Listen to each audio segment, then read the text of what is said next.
السلام عليكم. كنت شفت بالطبع هذا يومين الستوري تاع شخص كلمني بفوكال. وهذا الشخص حقيقته كان منتحل شخصية إنسان، عبيلو لاكارت. وهاد الظاهرة راه منتشرة بزاف وقتنا هذا. أي إنسان يضيع وثيقة ويضيع بطاقة لازم كيحطها يبلغ في مركز شرطة، مركز درك أو مركز هذا. ما يحطش في أي باجة، أي صفحة، يحط في الصفحات هذه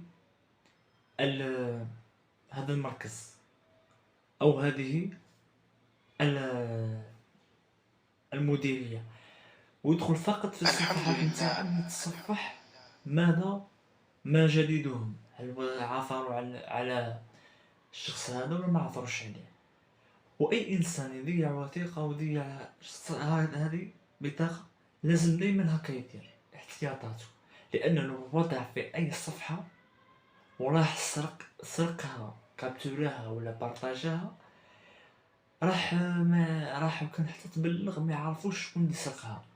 كي تحطها في الصفحه ان شاء الله يلقوه، لانهم يعرفوا الزائرين في صفحاتهم ويعرفوا واش داروا من نشاطات. وربما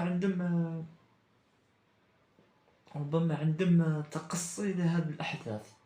بصح لو كان تحطوها في أي صفحة راح تخلقوا مشكل، ويجي أي إنسان يبارطاجيها ولا يحطها في بورطابل وينجستريها ولا يتعامل بها وهكا وكامل. ربما يصلى مشاكل فيما بعد. ربي يقدر الخير. السلام عليكم.